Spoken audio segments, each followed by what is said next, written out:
कार्रवाई से ऐवान की अगर हम आगाज कर सकें, सेनेटर एजाज चौधरी के हवाले से उनके प्रोडक्शन ऑर्डर्स जो हैं वो जारी हो गए थे, फिर उनको पेश नहीं किया गया और उस हवाले से वजीर कानून जो हैं आपकी हुकूमत के आजम नज़ीर तारड़ साहब, उन्होंने ये बात की है कि एजाज चौधरी का मामला भी मुज़ाकराती कमेटी के सामने रखा जाना चाहिए।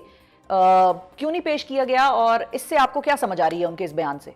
नहीं, इससे मुराद मैं उस वक्त मौजूद नहीं था, मुझे नहीं मालूम कि उन्होंने किस तनाज़ुर में ये बात की। उनके प्रोडक्शन ऑर्डर जो है वो तो चेयरमैन सेनेट ने जारी करने हैं और जो मुतल्लिका अथॉरिटीज़ हैं जिनको ऑर्डर जारी होंगे उनको उन्हें ईवान में जो है वो लाने की ज़िम्मेदारी होगी।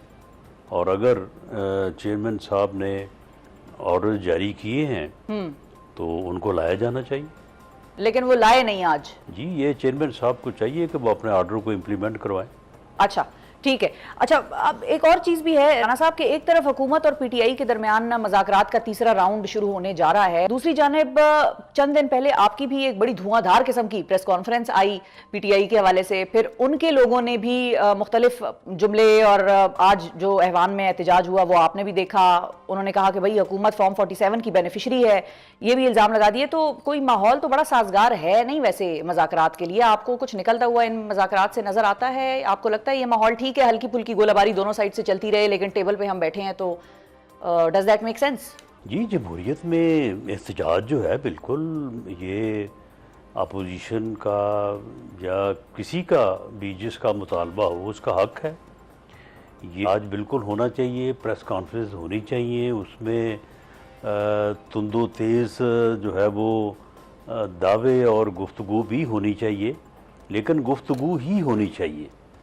जो 24 नवंबर से लेके 26 नवंबर तक हुआ वो नहीं होना चाहिए, वो जमहूरियत की नफ़ी है।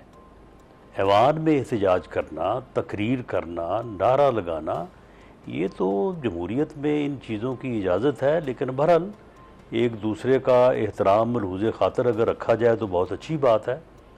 लेकिन पार्लियामेंट में अपोजिशन को जमहूरी तरीके से एहतजाज करने का जो है वो बिल्कुल मुकम्मल हक है, बल्कि उस हक को जो है वो गवर्नमेंट को या हिस्ब इक़्तिदार को जो है वो इंश्योर करना चाहिए।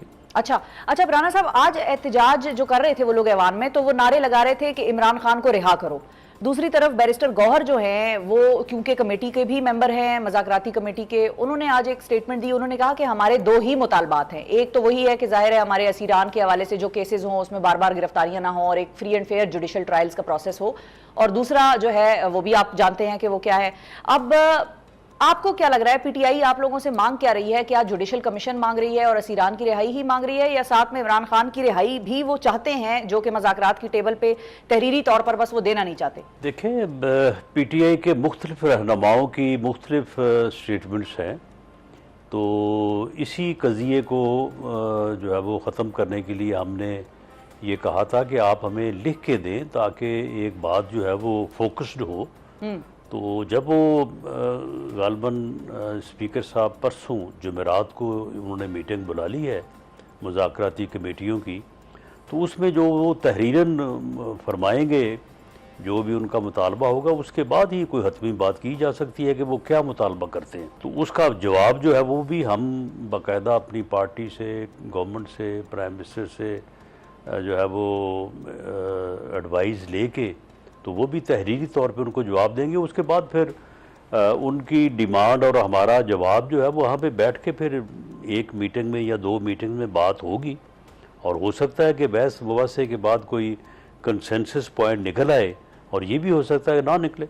सही है, क्योंकि उनके जो स्पोक्स पर्सन है मुज़ाकराती कमेटी के, उनका भी मैं एक बयान सुन रही थी, वो ये कहते हैं कि अब हम तहरीरी तौर पर हुकूमत के सामने तो अपने मुतालबात रखने जा रहे हैं और रख भी देंगे, उसके बाद फिर बॉल हुकूमत की कोर्ट में है। तो आप लोग उनको ज़्यादा से ज़्यादा क्या ऑफर करते हुए, आपको मतलब क्या सियासी तजर्बा आपको बताता है आपका कि जुडिशल कमीशन दे सकेंगे आप उनको, या असीरान की रिहाई दे सकेंगे, या दोनों ही शायद ना दे सकें, या दोनों ही दे दें उनको? देखें, जो कारकुनों की रिहाई का मामला है वो तो थ्रू कोर्ट्स ही होना है। उसमें वो हमसे क्या चाहते हैं ये तो उनकी तहरीर आएगी तो पता चलेगा। रही बात जुडिशल कमीशन की, तो जुडिशल कमीशन जो है वो बजाते ही जुडिशल कमीशन का कोई मामला नहीं है।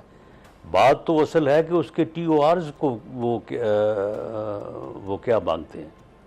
अगर वो हुकूमत पे ये एतमाद करें कि TORs भी गवर्नमेंट ख़ुद बनाए और उसके बाद जिसको चाहे उस जुडिशल कमीशन का जो है वो बना दे, यानी हेड कमीशन, ठीक है, तो फिर तो मेरा ख्याल है कि कोई ज़्यादा मुश्किल नहीं होगा। तो आप लोग लेकिन किसको अगर वो बनाएंगे? अपने TORs भी देते हैं और साथ ये भी कहते हैं कि जी फलां साहब को बनाएं, तो उसके ऊपर फिर बात करनी पड़ेगी। अच्छा, आप लोगों का क्या मौकफ है? आप लोग किसको बनाने के हक में हैं? हम तो किसी ऐसे बंदे को ही बनाएंगे जो बिल्कुल मेरिट के ऊपर फैसला करे, जो बिल्कुल इंडिपेंडेंट हो। हम तो ऐसे बंदे को चाहेंगे। सर्विंग जज ही होगा वो? नहीं, वो रिटायर्ड जज भी हो सकता है। जो एक्ट में दिया गया है उसके मुताबिक, जो एक्ट में किसी भी इंक्वायरी कमीशन की क्वालिफिकेशंस हैं उनके ऊपर पूरा उतरता होगा बंदा। अच्छा ठीक है, क्योंकि कल एतजाज एहसन साहब ने एक बड़ी इंटरेस्टिंग बात की। उन्होंने कहा कि PTI को इसका नुकसान होगा जुडिशल कमीशन बनवाने का, क्योंकि 26वीं आईनी तरमीम के बाद अदलिया की साख या अदलिया की जो एक बनावट है या एक स्ट्रक्चर है उसमें खासी तब्दीली आ गई है। तो उनको इस जुडिशल कमीशन से कोई ख़ास उम्मीद रखनी नहीं चाहिए, वो मिलेगा इनको नहीं। उनको चाहिए कि पार्लिमानी कमीशन बनाने की हुकूमत से इस्तदा करें। जी, पार्लिमानी कमीशन की रवायत जो है वो PTI की ही रवायत है, क्योंकि जब यानी अब तो फॉर्म 45 और 47 का झगड़ा है ना, 18 के इलेक्शन में RTS का झगड़ा था, ऐसा ही है। और उस वक्त भी हमारा यही मौक़िफ़ था जो इनका मौक़िफ़ है। तो हमारा भी ये दावा था कि आपको हमारी कोई तकरीबन 40-50 सीटें जो हैं वो दे दी गई हैं, आपकी अक्सरियत बना के आपको गवर्नमेंट, और हमें जो है वो हमारे मैंडेट से महरूम किया गया है, तो लिहाजा उसकी इंक्वायरी होनी चाहिए। तो इमरान खान साहब ने ये फरमाया था कि जी देखें, जुडिशल कमीशन से तो कुछ निकलता नहीं है, तो पार्लिमानी कमीशन बनाएं और पार्लिमानी कमीशन जो है वो इसकी इंक्वायरी करे। तो फिर उन्होंने पार्लिमानी कमीशन बनाया था। मैं भी उसका मेंबर था और परवेज़ खटक साहब उसके सरबराह थे। उसकी एक मीटिंग भी हुई थी और उसमें हमने उसके जो है वो इश्यूज़ भी फ्रेम किए थे, लेकिन उसके बाद उसकी फिर दूसरी मीटिंग नहीं हुई। अच्छा सही, लेकिन अब टेबल्स टर्न हो गई हैं। अब वो कह रहे हैं कि आप लोग 47 की पैदावार हैं और जुडिशल कमीशन बना लें, और आप लोग जो हैं वो पहले पार्लिमानी कमीशन पे मान गए थे अपने वक्त में, और आप लोग ये कहते थे कि उन्होंने सीटें चोरी की हैं। तो अब मामला यकसर ही पलट ही गया है, बिल्कुल पहले जैसा होता था वो अब उनके साथ हो रहा है, और जो आप लोगों के साथ होता था वो सारा उनके साथ हो रहा है। पाकिस्तान में ऐसे ही होता आ रहा है पिछले को 60-70 साल से। अगर इमरान खान साहब के हवाले से एक और चीज़ भी है, जो कि कादिर पटेल साहब की भी हम स्टेटमेंट्स मुख्तलिफ सुन रहे थे। उन्होंने कहा इमरान खान को रिहा कर दें, छोड़ दें, बाहर आने दें। तो हुकूमत को उनके बाहर आने से कोई नुकसान का खदशा है, या उनको लगता है, हुकूमत को लगता है कि वो अंदर हैं तो अंदर ही ठीक है, हमारा काम चल रहा है बाहर? नहीं, देखें, हुकूमत को खदशात तो हो सकते हैं, लेकिन अब उनका अंदर रहना या बाहर आना जो है वो जुडिशल कस्टडी में है, वो कोई हमारी एडमिनिस्ट्रेटिव कस्टडी में नहीं है। तो अब ये तो अदालत के हुक्म पे ही होगा। वो अगर बाहर आते हैं या बेल होती है तब भी अगर वो जुडिशल कस्टडी में रहते हैं, तो इसमें हुकूमत जो है वो अपने तौर पे तो कोई फैसला नहीं कर सकती। ठीक है, यानी कि अच्छा, तो फिर वो जो बात हो रही है हाउस अरेस्ट वाली, वो फिर फैसला कौन करेगा? किस बात का फैसला? हाउस अरेस्ट का, कि बनीगाला शिफ्ट करने का ऑफर है, और ये जो सारी कहानी एक चल रही थी पिछले कुछ दिनों से। नहीं, वो भी शिफ्ट अदालत ही कर सकती है। यानी अगर बानी PTI या इमरान खान साहब हाई कोर्ट में जाएं अपने किसी इशू के ऊपर कि जी मेरी सेहत ठीक नहीं है, मियां नवाज शरीफ साहब जो है वो अदालत में गए थे, अदालत में जाके उन्होंने अपनी बीमारी से मतलब जो है वो पिटीशन दायर की थी, आपके इल्म में होगा। लेकिन अब अच्छा जो DB है, है, हाँ, बिल्कुल डबल बेंच जो है लाहौर हाई कोर्ट का, तो उन्होंने उन्हें अलाउ किया था। तो अगर इमरान खान साहब को कोई ऐसी सूरत हाल दरपेश है तो वो बड़े शौक से जब चाहें वो जाएं अच्छा। अदालत पे, और अगर अदालत हुक्म कर देगी हुकूमत को, तो अदालत के हुक्म की तामील होगी। लेकिन वो जो बात हो रही है वो तो ये कह रहे हैं कि मुझे ये डील ऑफर हुई हुई थी, और मोहसिन नकवी का भी इस हवाले से नाम आ रहा है। उनकी तो तबीयत के हवाले से कोई ऐसी इतलात नहीं है कि उनकी तबीयत खराब है जिसकी वजह से उनको बनीगाला शिफ्ट कर दें। वो तो कहते हैं मुझे बाकायदा डील ऑफर हुई थी। बहरहाल ये वही बेहतर जानते हैं कि उनको डील ऑफर हुई है गवर्नमेंट की तरफ से। टू माई इंफॉर्मेशन उन्हें कभी ऐसी कोई डील जो है वो नहीं ऑफ़र की गई। मोहसिन नकवी साहब जो हैं वो अगर उन्होंने बात की है तो हो सकता है कि उन्होंने फिर अपनी सही है। बुनियाद पे बात कर दी हो। बाज़ औक़ात जो है वो किसी को भी बात की जाती है।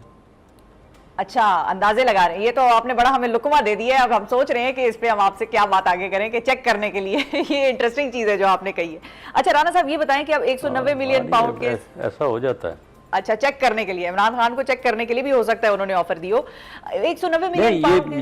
ये मैं अंदाजा लगा रहा हूँ। जी, अंदाजे, हाँ। सही बात जो है वो मोहसिन नकवी साहब ही बता सकते हैं, मैं तो अंदाजे से बात कर रहा हूँ। ठीक है, जी हम समझ गए।